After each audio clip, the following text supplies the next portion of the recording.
4, and...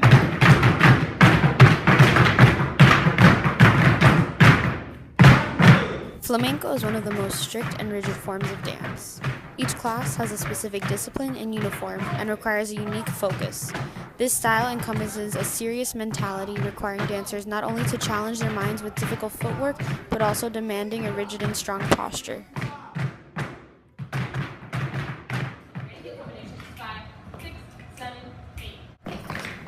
Tap, on the other hand, is a very technically loose form of dance. Although tap requires a specific focus on rhythms and beats, it is uniquely one of the most relaxed forms of dance. There is not just one genre of tap. It varies to different categories, ranging from the classic soft toe style to the rhythmically challenging modern tap form. With so much variation within the field, it's easy to understand that tap was greatly influenced by many styles of dance across the world. One style, in particular, that greatly influenced tap was that of flamenco. But how could something so strict and discipline-demanding evolve and influence such a loose and varied style? Flamenco evolved as a response to the harsh Spanish regime in the early 16th century. As the Spanish began conquering the New World in the early 1500s, they brought their culture with them. Intermarriages between the Spanish conquerors and the Native Americans caused a fusion of cultures, which would later merge the Zapateo dance style with Native American movements. This fusion would later be transferred to the African American movements, which would further develop into tap dancing. Spanish dance is the most ancient ancestor of tap.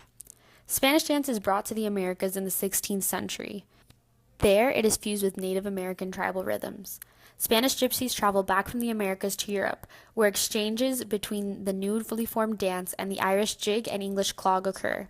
This merged style then makes its way back to America, where it is fused with African American rhythms and dances to create tap.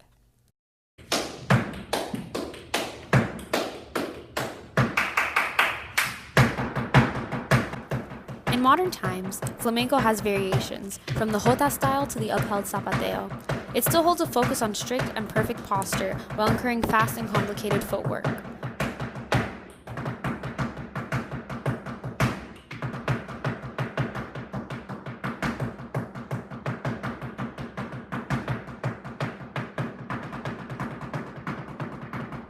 Most of the flamenco dances in modern times will begin slowly and simply, and become more complicated and quick as the style goes on.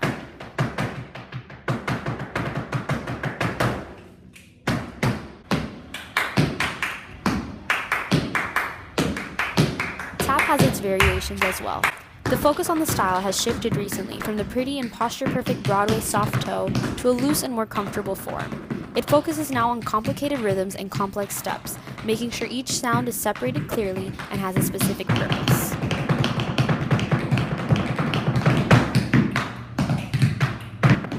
Side by side, these two styles look completely different, but by taking a closer look, you can see the immediate influences and evolution of one dance style to the other.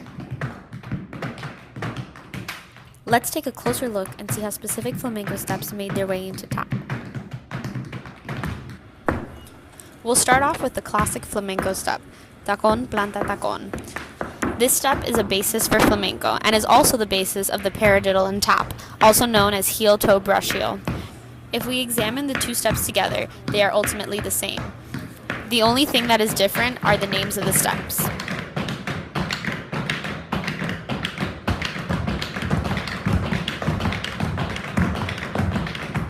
Next, we'll examine the evolution of arms. Spanish dance, as stated earlier, requires strict and rigid posture with soft yet strong arms. As tap formed, it kept some of its ancestors' ideas of posture and kept the perfect and strong arms. But as tap evolved to its modern form, arm positioning became more irrelevant. The shift moved from focusing on a beautiful presentation to the quality of the rhythms being produced. Arms in tap now serve to help you get the steps rather than form a pretty presentation. Now we'll move to another step that directly transferred to tap, the escobilla. This step involves just brushing the floor. This became a basis for tap dancing. In early tap, most movements involved being on the balls of your feet or on elevated feet. This allowed for all the brushing and light sounds to be formed. The evolution of the escobilla step to tap was the key formation of tap, because the brushing movement is literally a basis for most steps and combinations in the form. This escobilla step evolved into the infamous shuffle step in tap, which is the basis. Almost everyone who has heard of tap relates it to the key shuffle step. Tap, as it is a dance style fused from many forms of dance, but the most prominent influence is that of Spain. Many may argue that tap would have evolved without the Spanish influence. However, based on the evolution of key steps from the Spanish, it is clear that the dance style would have formed much differently without the key Spanish influence. Many tap steps came directly from Spanish steps. Others evolved from root Spanish steps. It's crazy to think that without the Spanish influence, tap would not exist in the current beloved form it is practiced today. Tap is a fusion of different cultures coming together and making a new style, and without one ancestor, it would not exist in its current form.